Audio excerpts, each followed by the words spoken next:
Então eu falei, o que eu tentei falar para os jogadores foi que para ganhar Libertadores, às vezes temos que passar por essas provações. Libertadores da América, meu camarada, não é só na base da técnica, às vezes é na base da porrada. Foi um sufoco tremendo do Flamengo. O jogo no Maracanã tem um reflexo no jogo de hoje. A Libertadores é muito complicada, é muito difícil.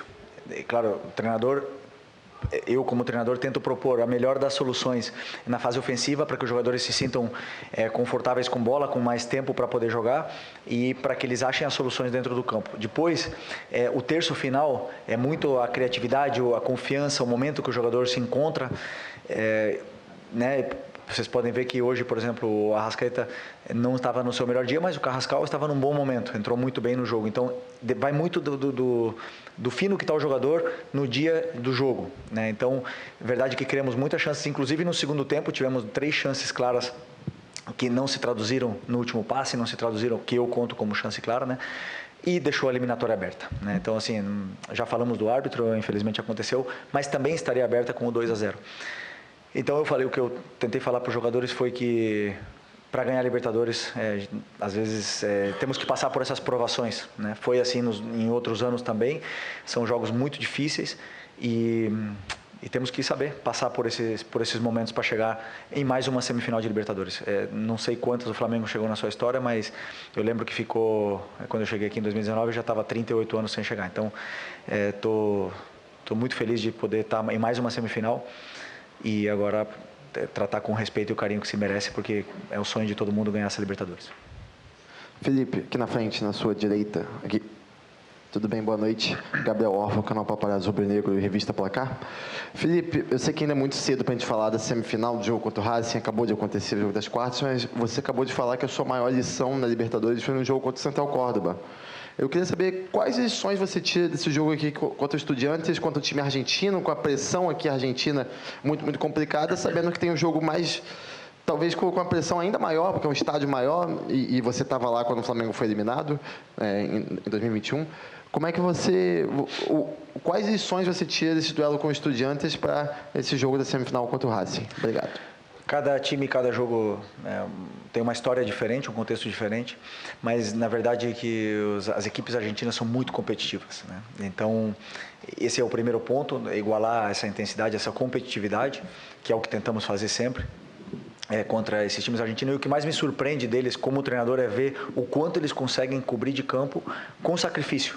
Às vezes em inferioridade numérica, um atacante marcando 2, 3 jogadores, e isso me surpreende porque faz com que seja complicado, né? No futebol, às vezes no futebol brasileiro, simplesmente com trocar passes você já elimina os jogadores e chega numa situação confortável na área do adversário. No futebol argentino, dificilmente você vai ter essa facilidade. Então essa talvez é a principal lição, respondendo a pergunta também do Mauro, que eu falei, né, que para mim do Central Córdoba, é quanto campo eles conseguem cobrir com poucos jogadores. E então, com certeza contra o Racing vai ser da mesma forma que foi hoje. Boa noite, Felipe. Boa noite. Aqui atrás, Sidão Marinho da Litoral News. Libertadores é Libertadores e principalmente contra equipes argentinas sempre é uma batalha, né? Dá pra gente chamar de batalha de La Plata hoje. Você falou numa resposta anterior sobre os argentinos, né, conseguirem igualar a coisa na competitividade, né, que eles entregam muita raça, muita vontade no gramado. Por futebol, obviamente, o Flamengo é muito superior. Por qualidade, o Flamengo é muito superior, mas hoje isso não apareceu. Você acredita que é possível para a semifinal a sua equipe também entrar no gramado com essa competitividade parecida com a da equipe argentina para enfrentar o Racing? E se essa vitória, na sua visão, é uma vitória de time campeão, quando não vai bem no gramado, mas tem um ponto como o Rossi, que salva 2 vezes no pênalti, é um mérito também do goleiro? As armas sempre, né, de um time que incomoda muito é defender muito forte, de forma com perseguições agressivas, faltas, e sabem fazer muito bem isso. A fase defensiva das equipes argentinas são muito fortes e abrem mão de propor para jogar por uma segunda bola e chegar mais perto da tua área e ganhar terreno assim. Isso se traduziu em chances claras pro Estudiantes? Não vejo assim. Então, assim, o Flamengo foi mal no jogo. poderia dizer que o Flamengo não foi o Flamengo que vocês estão acostumados a ver. Muito por mérito do Estudiantes, que conseguiu realmente incomodar, anular, mas a gente teve todo o controle do jogo no primeiro tempo, tivemos estando perto da área deles ali, machucá-los. Na verdade que não conseguimos, como eu falei, progredir nesse terço final, e é algo que temos que melhorar e continuar trabalhando. Flamengo, eu concordo em gênero, número e grau com o que foi dito até agora. O Flamengo é um time moldado, lapidado para destacar e usufruir, explorar a sua técnica. Só que Libertadores da América, meu camarada, não é só na base da técnica. Às vezes na base da porrada, no bom sentido, claro, né? Do jogo duro, da intensidade, características que permeiam, fazem parte. Parabéns, Abel Ferreira. Eu sou um admirador quanto mais do seu trabalho. Do Palmeiras, do Abel Ferreira. Então essa garra, essa vontade, essa intensidade, essa vibração, lá vai aquela palavra, esse tesão que tem o Palmeiras, falta o Flamengo. Mas parabéns, Flamengo. No sufoco, aos trancos e barrancos. Tem dado. Já foi no limite, foi na rapa do tacho na fase de grupos. Ou, graças ao Rossi, hein? Graças ao Rossi, o Flamengo chegou à semifinal da Libertadores da América. Não foi só por hoje não, viu, meu caro Guilherme? Foi naquele jogo contra o Deportivo Táchira, o Pangaré lá da Venezuela, quando no último lance o Flamengo tem para ser eliminado no Maracanã, num gol perdido dentro da pequena área, e hoje ele pegou 2 pênaltis. Então, pelo amor de Deus, o Flamengo precisa de toda essa energia, toda essa intensidade, toda essa vibração, aliados, tudo isso a técnica que é marcante desse time do Flamengo. Não dá para ser os trancos e barrancos, não dá para ser no sofrimento, porque um dia vai dar M, vai dar problema, e hoje foi por muito pouco. E cá entre nós, meu caro Guilherme, daqui a pouco eu falo mais um pouco sobre isso. Tem jogador que anda se escondendo nos grandes jogos do Flamengo, nos jogos de decisão. Ô Arrascaeta, você é um gênio, desde 2019. O que você fez hoje além de repasse?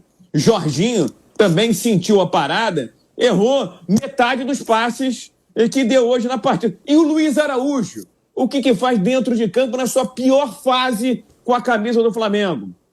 Diretoria do Flamengo, o Pedro precisa há muito tempo de um reserva, de um suplente, de uma sombra. Vai continuar botando o Bruno Henrique para correr que nem uma vaca braba, desesperado lá na frente? Não é a posição dele? Então, vamos lá. A sorte ajudou, houve a competência nos pênaltis, faltam essas características ao Flamengo, agora tem falhas, deficiências que precisam ser apontadas, porque o pior pode acontecer a qualquer momento. Graças a Deus não aconteceu. O Racing é mais time que o Estudiantes, e o Palmeiras nem se fala.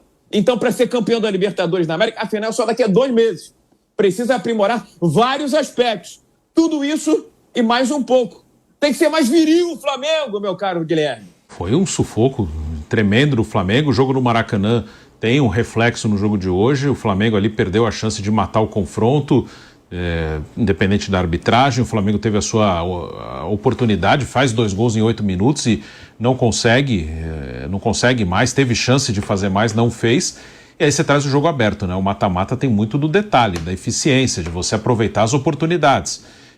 E tem também o imponderável, o erro de arbitragens. Como é que você controla? Não tem como controlar, por isso que quando você tem a chance, você tem que matar. Aí o jogo veio aberto para a Argentina, o jogo foi lá para a Argentina ainda com a possibilidade do Estudiantes. O Estudiantes fez o máximo possível para agarrar essa chance. O Estudiantes tem a sua maneira de jogar, é um time inferior ao Flamengo, usou muito a bola longa para o Carrillo, o centroavante, disputar e raspar de cabeça, dar casquinha de cabeça para alguém chegar, entrar.